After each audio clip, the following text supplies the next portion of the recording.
মুসলমান জোরে কথা বলেন পারবে?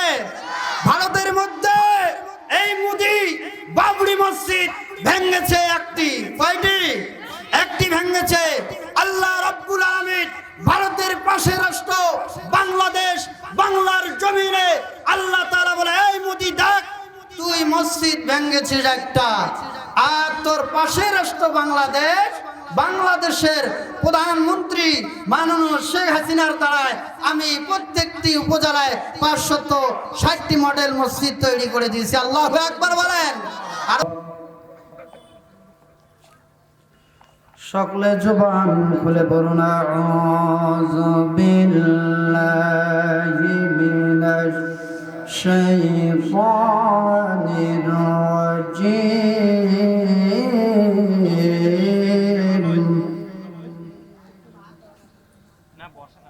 বিসমিল্লাহির রহমানির রহিম।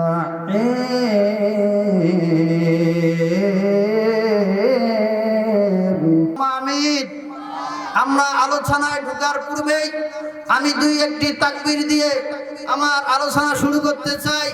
আপনারা কি তাকবীর দিতে রাজি আছেন? কারা কারা আছেন হাতটা তুলেন তো একটু।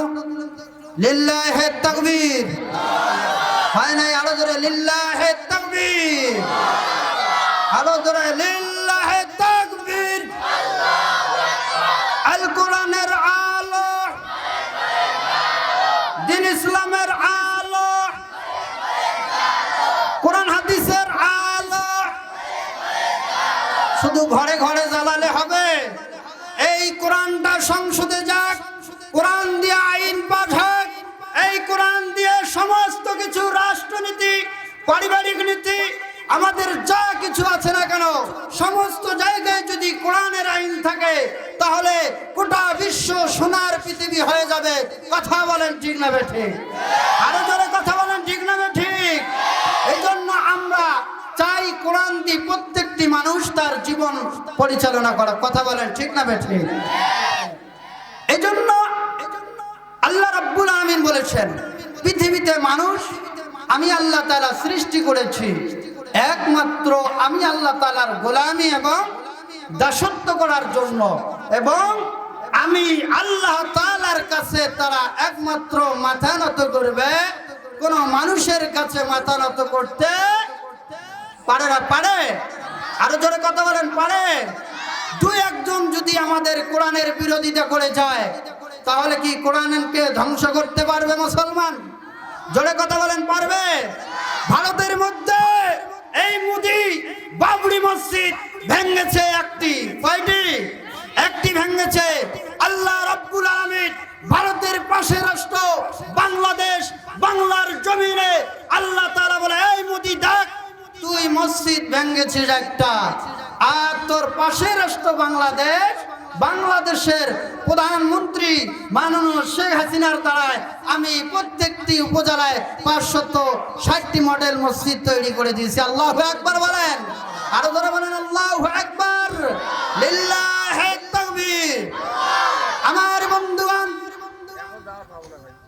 আল্লাহ রাব্বুল আলামিন বলেন কুরআনুল কারীমের মধ্যে জানিয়ে দেওয়া, ইযা কুরিয়াল কুরআনু ফাসতামিউ লাহু ওয়া আনসিতু লাআল্লাকুম তুরহামুন।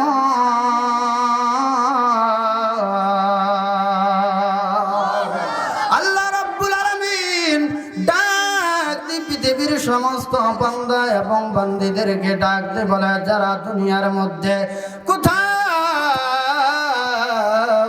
যদি কুরআনুল কারীমের আলোচনা করা হয়, ইলমের কথা বলা হয়, তাহলে তোমাদেরকে দুইটা নিয়ম, দুইটা নীতি অবলম্বন করতে হবে। কয়টা নিয়ম জোরে বলেন? দুইটা নিয়ম, দুইটা নীতি অবলম্বন করতে হবে। ইযা কুরিয়াল কুরআন, যখন কুরআনুল কারীম পাঠ করা হবে, ফাসতামিউ লাহু, তখন এক নম্বরে মনোযোগ সহকারে শুনতে হবে। দুই নম্বরে ওয়া আনসিতু, এবং নিশ্চুপ হয়ে শুনতে হবে। আর যারা এই দুইটা নীতি দুইটা নিয়ম অবলম্বন করবে আমার রব্বুল আলামিন বলেছে লাআল্লাকুম তুরহামুন, তারাই হবে সফলকাম। লিল্লাহি তাকবীর। মুসলমান ভাইরা আমার গভীর মনোযোগ দিয়ে শুনবেন, ভূমিকায় বেশিক্ষণ যাওয়া যাবে না আমার বন্ধুগণ। আমি যেই কুরআনুল কারীমের আয়াতে কারিমা তেলাওয়াত করেছি সেই আয়াতের দিকে চলে যাব এবার। বন্ধুগণ একটু গভীর মনোযোগ দিয়ে শুনবেন, আল্লাহ রাব্বুল আলামিন কেন এই কুরআনুল কারীমের এই আয়াতখানা নাযিল করেছে। আমার ভাইরা, বিশ্ব নবীজি জনাবে মুহাম্মদুর রাসূলুল্লাহ, সকলে বলেন সাল্লাল্লাহু আলাইহি ওয়াসাল্লাম, বলেছেন মাজলিসুন ফিকহুন খায়রুম মিন ইবাদাতি 60 সানা। দুনিয়ার মধ্যে যদি কোথাও ইলম চর্চার একটা মজলিস তৈরি করা হয়, ওই মজলিসটা হচ্ছে 4 বছর নফল ইবাদতের চেয়ে উত্তম। জোরে বলেন সুবহানাল্লাহ। এবার ভাইরা আমার, আল্লাহ রাব্বুল আলামিন যেই বন্ধুকে হাবিবুল্লাহ বলেছেন, যেই বন্ধুকে রাহমাতুল লিল আলামিন বলেছেন, সেই দয়ার নবীজি আমরা সকলে ভালোবাসি কি বাসি না? বলেন, আমরা কি নবীকে ভালোবাসি? কারা কারা বসেন, হাতটা তুলেন। আল্লাহর কামায় ভিডিও লিল্লাহি তাকবীর। আল্লাহ হাতগুলো কবুল করুক, সকলে বলি আমিন। তাহলে নবীর ভালোবাসা আমাদের অন্তরের মধ্যে এমন থাকা দরকার, যেই ভালোবাসা আমাদের দুনিয়াও শান্তি দিবে, পরকালেও নাজাত দিবে। এরকম একটা ভালোবাসতে চান আপনারা? আপনারা কি নবীকে ভালোবাসতে চান? যদি চান, এবার বন্ধুগণ খুব তড়িঘড়ি করে আবু জাহেল যেই সময়ের মধ্যে সংসদের মধ্যে আইন পাস করবে, যখন আবু জাহেল ছিল রাষ্ট্রপ্রধান, এই রাষ্ট্রপ্রধান যখন ছিল তখন তাদের মন্ত্রীদেরকে ডাক দিল। ডাক দেওয়ার পরে একটা মিটিং সে ডাক দিল। মিটিংয়ের মধ্যে তিনি আবু জাহেল প্রধান, তিনি ভাষণ দিয়ে দিল, আমার মন্ত্রী সভারা তোমরা শুনো রে, এই মুহাম্মদ যেভাবে কালিমার দাওয়াত দেওয়া শুরু করে দিয়েছে, মুহাম্মদ যদি এভাবে কালিমার দাওয়াত দেওয়া শুরু করে তাহলে আমাদের বাপ দাদার ধর্মটা নষ্ট হয়ে যাবে। বলেন নাউযুবিল্লাহ। এবার আবু জাহেল তাদের মন্ত্রী সভাদেরকে বলতেছে, আমরা আজকে এখানে একটা আইন পাশ করব। আপনারা বলেন তো, বাংলাদেশে জাতির জন্য যেখানে আইন পাশ করা হয় সেটার নাম কি? আপনারা কি জানেন? সংসদ ভবন। ভারতের মধ্যে যেখানে জাতির জন্য আইন পাশ করা হয় সেটার নাম হচ্ছে লোকসভা। আমেরিকার মধ্যে যেখানে জাতির জন্য আইন কানুন পাশ করা হয় সেটার নাম হচ্ছে হোয়াইট হাউস।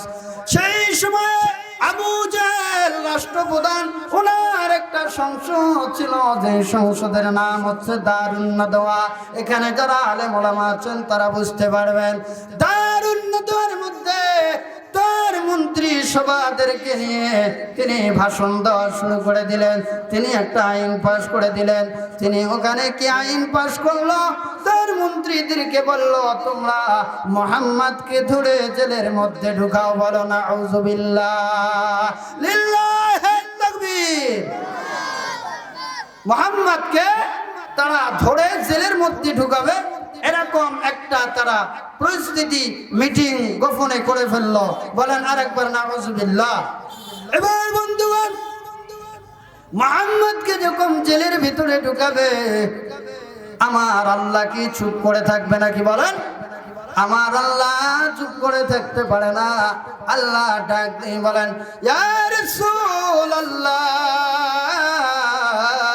ইয়া হাবিবাল্লাহ, তোমার উপরে যে ষড়যন্ত্র করতেছে, তোমার উপর যে নির্যাতন নিপীড়ন করতে চাচ্ছে, আমি আল্লাহ রব্বুল আলামিন সূরা আনফালের 30 নম্বর আয়াতের মধ্যে আপনাকে জানায়া দিচ্ছি, ওগো নবীজি আপনি হতাশ হয়েন না, আপনি চিন্তিত হয়েন না। তারা তোমার জন্য কি আইন পাস করেছে এবার শুনে নাও। আল্লাহ রাব্বুল আলামিন বলেছেন ওয়াইয়ামকুরু বিকাল্লাযীনা কাফারু লিয়ুসবিতুকা আও ইয়াকতুলুকা আও ইখরিজুক। তারা সংসদের মধ্যে 3টি আইন পাস করেছে। সিরকাতি বলেন কয়টা আইন? কথা না বললে ওয়াজ করা যাবে নাকি মুসলমান? বলেন কয়টি আইন? 3টা আইন পাস করেছে। 1 নম্বরে যে আইনটা পাস করেছে নিউজ বিতুকা, 1 নম্বরে মুহাম্মদকে জেলের মধ্যে বন্দী করে দেওয়া হবে। নাউজুবিল্লাহ বললেন না? 1 নম্বরে মুহাম্মদকে জেলের মধ্যে বন্দী করো। 2 নম্বরে আও ইয়াকতুলুকা, মুহাম্মদকে জেলের মধ্যে বন্দী করে হত্যা করতে হবে। বলেন নাউজুবিল্লাহ। 3 নম্বরে আও ইখরিজুক, 3 নম্বরে হচ্ছে মুহাম্মদকে দেশ থেকে তাড়িয়ে দেওয়া হবে, তার দেশ থেকে তাড়িয়ে দেওয়া হবে, তার নাগরিকত্ব বাতিল করা হবে। এই 3টি আইন পাস করেছে আবু জেহেল। বলেন নাউজুবিল্লাহ। আইন 3টা কি খুব ছোট বিষয়? কথা বলেন ছোট? 3টি আইন যখন পাস করে দিয়েছে, এবার তারা রাতের অন্ধকারের মধ্যে আইন পাস করার পরে তার মন্ত্রী সভারা মুহাম্মদকে জেলের মধ্যে বন্দী করা হলো। যখন মুহাম্মদ জেলের মধ্যে ছিল, এমতো অবস্থায় মুহাম্মদকে এত কষ্ট দিয়েছে। বিস্তারিত যদি ঘটনাটা বলি অনেক সময় লাগবে, আমি সংক্ষিপ্ত আকারে আপনাদেরকে বলার চেষ্টা করতেছি। যে সময় জেলের মধ্যে বন্দী করেছে 53 জন সাহাবা এবং সাহাবিয়া ছিল। বলেন আল্লাহু আকবার। 53 জন সাহাবা এবং সাহাবিয়া ছিল মুসলমান। তাদেরকে জেলের মধ্যে বন্দী করে তাদের উপরে এমন নির্যাতন নিপীড়ন শুরু হয়েছিল, এমন নির্যাতন নিপীড়ন শুরু হয়েছে যে নির্যাতন নিপীড়ন আপনারা শুনলে আশ্চর্য হয়ে যাবেন। শুনতে রাজি আছেন? আরো জোরে কথা বলেন আছেন? আল্লাহর নবীজি বলেছেন, যদি কোনো মুসলমান বিশ্ব নবীজির জীবনের শুনে, বিশ্ব নবীদের জীবনী, কষ্টের জীবনী শুনে 1 ফোঁটা চোখের পানি বের করে গো, আল্লাহর নবীজি বলেছে কিয়ামতের ময়দানে তার জন্য ওই চোখের পানি নাজাতের উসিলা হয়ে যাবে। বলেন সুবহানাল্লাহ। মুসলমান ভাইরারে আমার, বিশ্ব নবীজিকে যখন জেলের মধ্যে বন্দী করে রাখে, তাদেরকে কোনো খাবার দেওয়া হয় না, তাদেরকে সঠিকভাবে কোনো খাওয়া দেওয়া হয় না। 19 দিন, 25 দিন, 26 দিন, 28 দিন পর্যন্ত তারা খানা খেতে পারে না। এবার তারা যখন খানা খেতে পারে না, তাদের পেশাবগুলো যখন করে, পেশাব না বের হয়ে তাদের পেশাবের লানি দিয়ে রক্ত বের হয়েছে। বলেন নাউজুবিল্লাহ। শুধু তাই নয়, যখন তারা পায়খানা করবে তখন তাদের পায়খানা হয় না, পায়খানাগুলো এমন হয়েছে ছাগলের নাদির মতো হয়েছে। বলেন নাউজুবিল্লাহ। এইভাবে বিশ্ব নবীকে জেলের মধ্যে বন্দী করে দিয়ে একের পর এক নির্যাতন নিপীড়ন শুরু হয়ে গেল। প্রথম বছরে বিশ্ব নবীকে নজরবন্দি করা হলো। দ্বিতীয় বছর বিশ্ব নবীকে তাদের যারা ভালোবাসে, তার সঙ্গে যাদের সম্পর্ক আছে, সম্পর্ক বিচ্ছিন্ন করে দিল। তৃতীয় বছরে এসে বিশ্ব নবীকে যারা দেখা করতে যায়, জেলের মধ্যে যদি কেউ বন্দী হয়ে থাকে, তার আত্মীয় স্বজন, তার ভালোবাসার মানুষগুলো খবর করতে যায় কি যায় না? যায় কি যায় না? বলেন। অনেকেই ভাত নিয়ে যায়, অনেকে খাবার নিয়ে যায়। এবার বিশ্ব নবীর মহব্বত, ভালোবাসা থাকার কারণে অনেকে জেলের মধ্যে ভাত নিয়ে যায়, অনেক কিছু জিনিস নিয়ে যায়। এবার সেখানে যখন জেলের মধ্যে বিশ্ব নবীর সঙ্গে দেখা করার জন্য যায় গো মুসলমান, তখন তাদেরকে ধরে ধরে আবু জাহেলের সৈন্যরা তাদেরকে ধরে মারপিট করে, নির্যাতন করে, খাবারগুলো ফেলে দিয়ে তাদেরকেও ধরে জেলে ঢুকায়। বলেন নাউজুবিল্লাহ। লিল্লাহি তাকবীর। এবার মুসলমান ভাইরা আমার, গভীর মনোযোগ দিয়ে শুনবেন।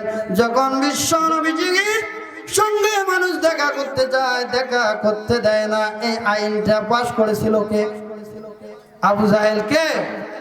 আবু জাহেল পাশ করেছে। বর্তমানও যদি কোরআনের প্রেমিকরা কোরআনের কথা বলে, তারা যদি বন্দী হয়ে যায় আর তাদেরকে যদি দেখতে গিয়ে আপনাকে নির্যাতন নিপীড়ন করে, তাহলে আপনাদেরকে মনে করতে হবে তারা ওই আবু জাহেলের সুন্নাত পালন করতেছে। কথা বলেন ঠিক না বেঠে? মুসলমান ভাইরা রে আমার, এবার নবীকে যখন বন্দী করা হলো, সংক্ষিপ্ত আকারে বলি, তার উপদেষ্টা ছিল, প্রধান একজন উপদেষ্টা, তার নাম হচ্ছে হিশাম ইবনে আমর। রাতের অন্ধকারে মিটিং হয়ে গেল। আবু জাহেল ভাষণ দিয়ে দিল, আমার আজকে আশা পূর্ণ হবে, আজকে আশা পূর্ণ হবে। গভীর রাতের মধ্যে ভাষণ হয়ে গেল, মুহাম্মদকে রাতের মধ্যে মেরে ফেলবে, এরকম ঘোষণা যখন হয়ে গেল, হওয়ার পরে রাতের মধ্যে সবাই চলে গেল, বাড়িতে চলে গেল। যখন বাড়িতে যায়, তার প্রধান উপদেষ্টা যিনি ছিল, তার নাম হিশাম ইবনে আমর। এই হিশাম ইবনে আমর ঘুমাতে গিয়েছে। যখন ঘুমাতে যায়, তার কিন্তু ঘুম ধরে না। আল্লাহু আকবার বলেন। তার কোনো ঘুম ধরে না। কেন ঘুম ধরে না? তার স্ত্রী তার কাছে চলে আসলো, এসে বলতেছে, গো স্বামী, এত রাত হয়ে যাচ্ছে, তুমি কেন এখনো ঘুমাও না গো প্রাণের স্বামী? অনেক রাত হয়ে গেল, তুমি কেন ঘুমাও না? এবার হিশাম ইবনে আমর ডাক দিয়ে তার স্ত্রীকে বলে, গো আমার স্ত্রী, আমার কেন জানি ঘুম আসতেছে না। এত সুন্দর ভালো ভালো মানুষ, আবু বকর, ওসমান, তাদেরকে জেলের মধ্যে বন্দী করে রেখেছে, তাদের সঙ্গে আমি ব্যবসা করেছি, তারা এত ভালো মানুষ, তাদের ভালো এত আচরণ, এত সুন্দর ব্যবহার, আর এই মানুষগুলোকে নাকি আজকে জেলের মধ্যে মেরে ফেলবে। বলেন না আউযুবিল্লাহ। এবার যখন হিশাম ইবনে আমরের চোখে ঘুম আসে না, হিশাম ইবনে আমরের স্ত্রী ডাক দিয়ে বলতেছে, গো স্বামী, তুমি একটু ঘুমানোর চেষ্টা করো। তার হিশাম ইবনে আমর বলে, আমার ঘুম আসে না। গো স্ত্রী, তুমি লাত মানদুজ্জার কাছে মান্নত করো যাতে আমার ঘুম আসে। এবার স্ত্রীর কথা শুনে তার কোনো ঘুম আসে না। এবার স্ত্রী ডাক দিয়ে বলল, গো স্বামী, তুমি একাই যে কথা বলতেছো, এই কথা যদি আবু জাহেল শুনতে পারে, তোমাকে কিন্তু মেরে ফেলবে গো স্বামী। এবার হিশাম ইবনে আমর ডাক দিয়ে বলতেছে, গো স্ত্রী, তুমি শুয়ে পড়ো, আমি এখন এখান থেকে রাত্রি বেলায় চলে যাব জুয়াইরের কাছে। লিল্লাহি তাকবীর। এবার স্ত্রীকে সে বুঝ দিয়ে চলে গেল জুয়াইর ইবনে আবু উমাইয়ার কাছে। জুয়াইর ইবনে আবু উমাইয়ার বাড়িতে গিয়ে গভীর রাত্রিতে গিয়ে এই 82 বছরের হিশাম ইবনে আমর ডাক দিচ্ছে, ওগো জুয়াইর, তুমি আসো গো। যখন জুয়াইরের বাড়ির দরজায় গিয়ে একটি ডাক দিয়েছে, জুয়াইর তখনই দরজা খুলে দিয়েছে। বলেন আল্লাহু আকবার, লিল্লাহি তাকবীর। তোরা আবু জাহেলেরা ষড়যন্ত্র করে, তারাও কৌশল করে। আমার আল্লাহ বলে, আল্লাহু খায়রুল মাকিরিন। ওরা যত বড় কৌশলকারী হোক না কেন, ওরা আজকে কি কৌশল করবে, ওরা 1000 বছর কি কৌশল করবে, আমি আল্লাহ রব্বুল আলামিন সব কিছু জানি। জোরে বলেন সুবহানাল্লাহ। এবার জুয়াইর ইবনে আবু উমাইয়ার বাড়িতে যখন চলে গিয়েছে, তাকে একটা ডাক দেওয়ার সাথে সাথেই দরজা খুলে দিয়েছে। হিশাম ইবনে আমর বলতেছে, গো জুয়াইর, তুমি দরজা খুলো না কেন? এবার জুয়াইর বলতেছে, ওগো হিশাম ইবনে আমর, আমারও তো চোখের মধ্যে ঘুম আসতেছে না। বলতেছে, কেন তোমার চোখের মধ্যে ঘুম আসে না? জুয়াইর বলতেছে, এত সুন্দর সুন্দর লোকদেরকে জেলের মধ্যে বন্দী করে রেখেছে, মুহাম্মদকে জেলের মধ্যে বন্দী করে রেখেছে, এদেরকে যে মেরে ফেলবে, হত্যা করবে, এটা আমার মন মেনে নিচ্ছে না। বলেন আল্লাহু আকবার। জুয়াইরের খালা উম্মে আয়মান বিশ্ব নবীকে নিয়ে এসে জুয়াইরের মায়ের কাছে দিয়েছিল। জুয়াইরের মা বিশ্ব নবীকে লালন পালন করেছে, বলেন সুবহানাল্লাহ। এবার বিশ্ব নবীকে যখন লালন পালন করে, বিশ্ব নবীজি কিন্তু জুয়াইরের থেকে 3 মাসের বড় ছিল। আল্লাহু আকবার বলেন। কয় মাসের? 3 মাসের বড় ছিল। যখন জুয়াইরের মা শুনতে পেল যে মুহাম্মদকে হত্যা করা হবে, এবার জুয়াইরের মা ডাক দিয়ে বলতেছে, গো জুয়াইর, তুমি নাকি মুহাম্মদকে হত্যা করবা, আর যারা মুহাম্মদকে হত্যা করতে চায় তুমি নাকি তাদের সঙ্গে সাপোর্ট করতেছ। ওগো জুয়াইর, তুমি একটু শুনো। যখন আমি মুহাম্মদকে পেয়েছি, তখন থেকে মুহাম্মদকে আমি সাথে করে নিয়ে আমি একসঙ্গে তোমাকে আর মুহাম্মদকে খাওয়াইছিলাম। আমি একসঙ্গে যখন তোমাদেরকে ঘুমাতে নিয়ে গিয়েছি, মুহাম্মদকে এক পাশে ঘুমাইছি, আর এক পাশে তুমি জুবাইরকে ঘুমাইছিলাম। যখন মুহাম্মদ ঘুমাতে গিয়েছি গো জুবাইর, তখন মুহাম্মদ আমার কপালের মধ্যে চুমু দিয়ে আমাকে মা মা বলে ডাক দিয়ে ঘুমাইয়েছিল, বলেন আল্লাহু আকবার। ও গো জুবাইর, তুমি শুনো, তুমি যদি ওই মুহাম্মদকে হত্যা করো, যারা মুহাম্মদকে হত্যা করতে চায় তাদের সঙ্গে যদি কাজ করো, ও গো জুবাইর, তুমি শুনে নাও, আমি তোমার মা হয়ে বলতেছি, আমি যখন মৃত্যু বরণ করব, তখন আমার মৃত্যুর লাশ খানা তুমি দেখতে পারবা না। লিল্লাহি তাকবীর। এবার জুবাইরের মা যখন বলল তুমি আমার লাশ দেখতে পারবা না, জুবাইরের মাথার মধ্যে এবার হিট হয়ে গেল, আমি আমার মাকে যদি দেখতে না পারি। এবার হিসামকে বলতেছে, গো হিসাম, তোমার চোখে ঘুম আসে না, আর আমার এমন হয়েছে, আমার মা বলেছে মৃত্যুর সময় তার চেহারা দেখতে পারবো না, তোমার ঘুম আসে না, আমার মাকে দেখতে পারবো না, এই টেনশন ধরে, বলেন আল্লাহু আকবার। এই হিসাম ইবনে আমরের পরামর্শতেই কিন্তু বিশ্ব নবীকে বন্দী করা হয়েছিল। কিন্তু আপনারা চিন্তা করে দেখেন, তারা যদি ইমানদারও না হয়, কাফের হয়, তবুও তাদের ভিতরে একটা বিবেক ছিল। কথা বলেন ঠিক না বেঠিক? আরো জোরে কথা বলেন ঠিক না বেঠিক? তাদের বিবেক ছিল, ইমান না থাকলেও তাদের একটা মানবতা ছিল। কথা বলেন ঠিক না বেঠিক? কিন্তু বর্তমান মুসলমান ইমান তো থাকার কথা, দূরের কথা, ইমান দাবি করতে গেলে, সঠিক কথা বলতে গেলে আপনার উপরে নির্যাতন নিপীড়ন আসতে পারে কি পারে না? জোরে বলেন, আরো জোরে কথা বলেন, পারে কি পারে না? এই জন্য আল্লাহ রাব্বুল আলামিন বলেছেন, আপনি কোরআনের কথা বলে যাবেন, যারা কোরআনের সঙ্গে জীবন পরিচালনা করবে, আল্লাহ বলেন কিয়ামতের ময়দানে কোরআন তাকে সাথে করে নিয়ে জান্নাত পর্যন্ত নিয়ে যাবে, বলেন সুবহানাল্লাহ। এবার জুয়াইর ইবনে আবু উমাইয়া, হিশাম ইবনে আমর দুইজনে বুদ্ধি করে এবার চলে গেল আর একজনের কাছে, মুতঈম ইবনে আদির বাড়িতে চলে গেল। তার বাড়িতে গিয়ে তাকে ডাক দিল। ডাক দেওয়ার পরে বলে চিনিও দরজা খুলে দিলেন। যখন দরজা খুলে দেওয়া হলো, দরজা খোলার পরে বলতে, যখন মুতঈম ইবনে আদি, তুমি কি ঘুমাও নাই?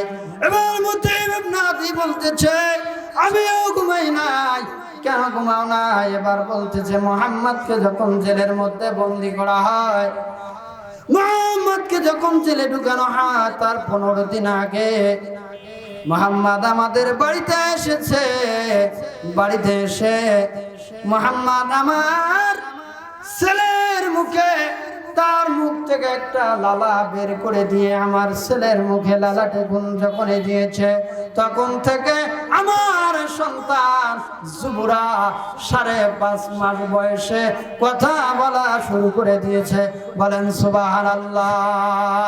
দেখেন মুহাম্মদের লাগার কারণে তখন যুবরা ওর জবান দিয়ে যে কথাটুকুন বলে সেটাই হয়ে যায়। আল্লাহু আকবার। উনি যা বলে তাই হয়ে যায়, একমাত্র কারণ হলো মুহাম্মাদের লালা লাগার কারণে। লিল্লাহি তাকবীর। এবার মুসলমান ভাইরা রে আমার, এবার তার সন্তান যুবরা তাকে ডাক দিয়ে বলতেছে, ওগো আমার আব্বা, আমি শুনতে পেয়েছি তোমরা নাকি মুহাম্মাদকে বন্দী করে রেখেছো। ওগো আমার আব্বা, তোমরা নাকি মুহাম্মাদকে হত্যা করবা। আমার আব্বা, যদি তোমরা মুহাম্মাদকে হত্যা করো, আমি যুবরা বলে দিলাম আমি কিন্তু আর বাঁচব না। এবং তার স্ত্রী পাশে থেকে বলতেছে, ওগো স্বামী, তোমরা যদি মুহাম্মাদকে হত্যা করো, মুহাম্মাদকে যদি মেরে ফেলো, তাহলে আমি রাত্রি আমার সন্তানকে নিয়ে আমি আমার বাবার বাড়িতে চলে যাব, আর তোমার বাড়িতে সংসার করব না। চিৎকার দিয়ে বলেন আল্লাহু আকবার, লিল্লাহি তাকবীর।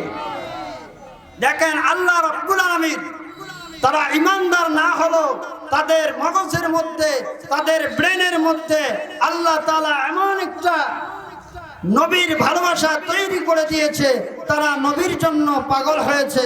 চিৎকার দিয়ে বলেন আল্লাহু আকবার, আরো যারা বলেন আল্লাহু আকবার। এই জন্য মুসলমান নবীর জন্য, নবীর ভালোবাসায় আমরা একাল যতদিন বেঁচে থাকবো নবীর জন্য কাজ করে যাব। কারা কারা রাজি আছেন দুই হাত তুলে আল্লাহকে দেখান। লিল্লাহি তাকবীর, লিল্লাহি তাকবীর। হাতগুলো কবুল করুক সকলে, বলি আল্লাহুম্মা আমিন। মানবতা মানে চল চলেরা সাজিছে সোনার ছেলে, হক কথাটা বলতে গিয়ে কত হুজুর জেলে। এদিকে কত বড় বড় চোর রাতারাতি পয়সার, এদিকে কত বড় বড় চোর রাতারাতি পয়সার। কেউ বা চোরের অপবাদ নিয়ে জেলে যায় বারেবার, কেউ বা চোরের অপবাদ নিয়ে জেলে যায় বারেবার। লিল্লাহি তাকবীর। আজ মানবতা মানে সোনার ছেলে, মাকে দেয় না ভাত, খুদায় মায়ে কান্না করে অনাহারে কাটে রাত। আছে না নাই সমাজে? মাকে ভাত দেয় না, বাবাকে ভাত দেয় না, এরকম সন্তান এই সমাজের মধ্যে আছে না নাই? তাহলে কোথায় বলেন যে সন্তানের জন্য মা বাবা নিজে না খেয়ে সন্তানকে খাওয়াইছে, যেই সন্তানের জন্য মা বাবা ঈদের সময় নতুন পোশাক না পরে সন্তানকে পরিয়েছে, সেই সন্তান এখন বড় হয়ে মা বাবাকে খাবার দেয় না। মা বাবা খানার জন্য কত রাত্রি কান্নায় কান্নায় কেটে দেয়। আছে না নাই? জনে কথা বলেন, আছে না নাই?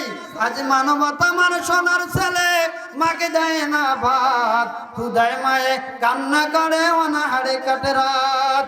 এদিকে কত মেহমানদারি চলছে দিনে রাতে, এদিকে কত মেহমানদারি চলছে দিনে রাতে। মুরগির রান জোর করে দেয় শাশুড়ি আম্মার পাথে, মুরগির রান জোর করে দেয় শাশুড়ি আম্মার পাথে। এই সভ্য সমাজে মায়ের অপবাদ দেখতে আমি চাইনি, এই সভ্য সমাজে মায়ের অপবাদ দেখতে আমি চাইনি, তাই তো আমার প্রতিবাদের কথাগুলো বেআইনি। মানবতা চাইনি আমি, এই মানবতা, মানবতা পাইনি আমি সেই মানবতা। যাহা চেয়েছি তাহা পাইনি আমি, পেয়েছি তাহা চাইনি, তাই তো আমার প্রতিবাদের কথাগুলো বেআইনি, তাই তো আমার প্রতিবাদের কথাগুলো বেআইনি। লিল্লাহি তাকবীর। আজ মানবতা মানে কোথায় কোথায় নবীকে দিচ্ছে গালি, শিক্ষার ঝুলি মাথায় নিয়ে বিবিকে দিয়েছে বলি। কথা বলেন ঠিক না বেঠিক? আজ মানবতা মানে কোথায় কোথায় নবীকে দিচ্ছে গালি, শিক্ষার ঝুলি মাথায় নিয়ে বিবিকে দিয়েছে গালি।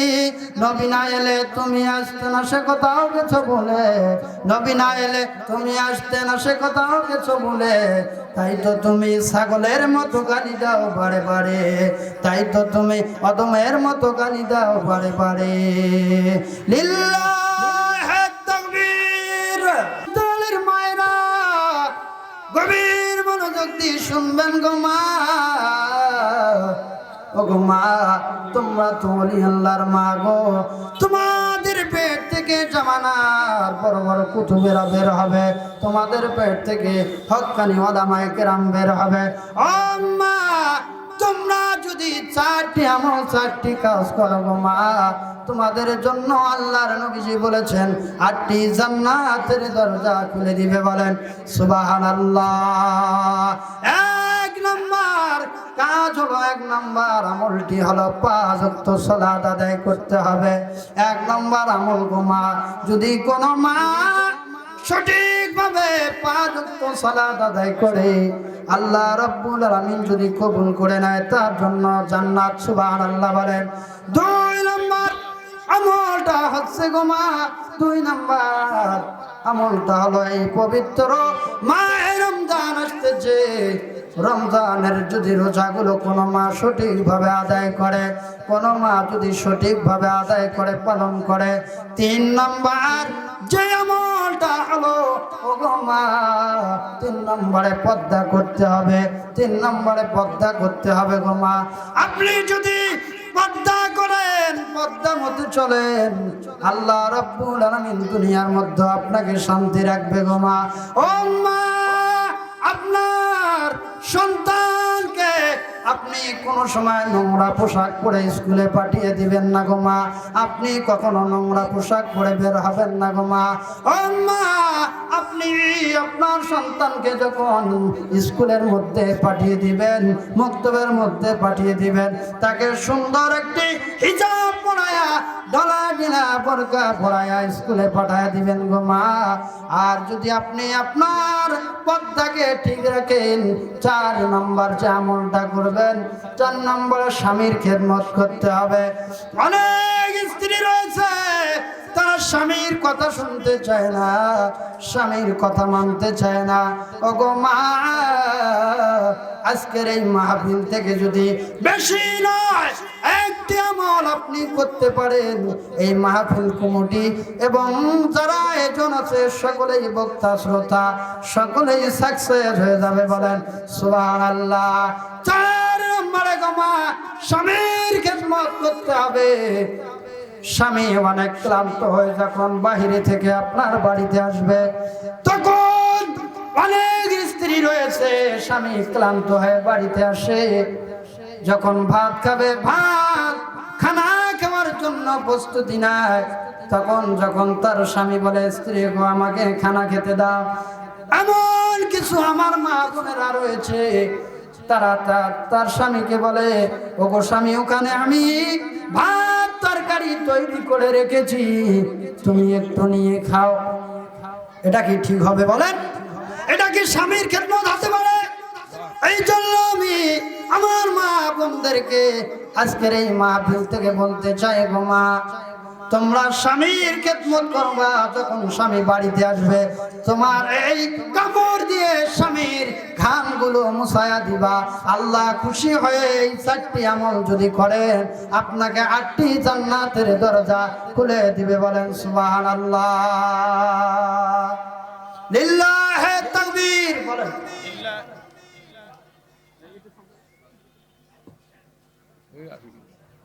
আলহামদুলিল্লাহ, লিল্লাহি তাকবীর। বিশেষ বক্তার আগমন, শুভেচ্ছার স্বাগতম। পাইকগামবাসীর পক্ষ থেকে, জুমরাবাসীর পক্ষ থেকে বিশেষ মেহমান আগমন, শুভেচ্ছার স্বাগতম। পাইকগামবাসীর পক্ষ থেকে, জুমরাবাসীর পক্ষ থেকে লিল্লাহি তাকবীর, লিল্লাহি তাকবীর। মাশাআল্লাহ। আল্লাহ কবুল করুক। সকলে বলি আল্লাহুম্মা আমিন। আরো জোরে চিৎকার দিয়ে বলি আল্লাহুম্মা আমিন। আমি কোনেই শেষ করে দিব। মুসলমান ভাইরা আমার, পবিত্র রমজান মাস এসেছে, আমি একটি হাদিস আপনাদেরকে শোনায়া শেষ করে দিব। আমি আপনাদেরকে যে হাদিসটুকু শোনাতে যাচ্ছি, পদ্মার অন্তরালের মায়েরা একটু গভীর মনোযোগ দিয়ে শুনবেন। বাবাজিরা আমার, রমজান মাসের বিশেষ একটা আমলের কথা বলি। রমজান মাসে বিশেষ কিছু আমল রয়েছে, তার মধ্যে 5টি আমল খুবই গুরুত্বপূর্ণ, খুবই গুরুত্বপূর্ণ। 1 নম্বর আমলটা হচ্ছে কোরআন তেলাওয়াত করা। 1 নম্বর আমল কি? আরো যারা বলেন কি? কোরআন তেলাওয়াত করা। কোন বাবা এবং কোন মা যদি বেশি বেশি করে কোরআন তেলাওয়াত করে, কিয়ামতের ময়দানে কোরআন তার জন্য শাফায়াতকারী হবে। বলেন সুবহানাল্লাহ। বিস্তারিত বলার সময় নাই। 2 নাম্বার হচ্ছে নফল ইবাদত করা, বেশি বেশি করে তাহাজ্জুদ পড়া। তারাবির নামাজ 20 রাকাত পড়বেন। কয় রাকাত? কোন মওতাবাদী মানুষ যদি বলে তারাবির নামাজ 8 রাকাত, আমরা 8 রাকাত পড়তে পারি না। আমরা সাহাবীদেরকে মানি, বিশ্ব নবীকে মানি, উমরকে ভালোবাসি। বাসি কি বাসি না? চিৎকার দিয়ে বলেন, বাসি কি বাসি না? উমরকে ভালোবাসি, আমরা সবাইকে ভালোবাসি। এজন্য 20 রাকাত তারাবি পড়ব। 8 রাকাত তারাবি পড়া যাবে না। নফল নামাজ বেশি বেশি করে পড়তে হবে। 3 নম্বরে কোন রোজাদার ব্যক্তিকে ইফতার করাবেন। যদি কোন ব্যক্তি একজন রোজাদার ব্যক্তিকে ইফতারি করায়, আল্লাহ রাব্বুল আলামিন তার আমলনামায় ওই রোজা থাকার পরিমাণ সওয়াব দান করে। বলেন সুবহানাল্লাহ। 4 নম্বরে আল্লাহ রাব্বুল আলামিনের কাছে ক্ষমা চাইতে হবে। রমজান মাসে বেশি বেশি করে ক্ষমা চাবেন, আল্লাহ মাফ করে দিবে। বলেন সুবহানাল্লাহ। কিন্তু 2 শ্রেণীর মানুষকে আল্লাহ মাফ করবেন না। একটা হচ্ছে হিংসা যারা করে, 1 নম্বরে যারা হিংসা করে তাকে মাফ করবেন না। আর 2 নম্বরে যারা আল্লাহর সঙ্গে শরীক করে, শিরক করে, তাদেরকে আল্লাহ রাব্বুল আলামিন মাফ করবেন না। 5 নম্বরে যে আমলের কথা আমি বলতে চেয়েছি, রমজান মাসে বেশি বেশি করে দান করবেন। আর এই দানগুলো আল্লাহ রাব্বুল আলামিন কবুল করে নিয়ে আপনার কিয়ামতের ময়দানে নাজাতের জড়িয়া হয়ে যাবে। বলেন সুবহানাল্লাহ। আমার আলোচনা এখানেই শেষ করে দেব। আপনারা সকলেই আমার জন্য দোয়া করবেন। বক্তা চলে এসেছে। আমা তৌফিক ইল্লা বিল্লাহ। আসসালামু আলাইকুম।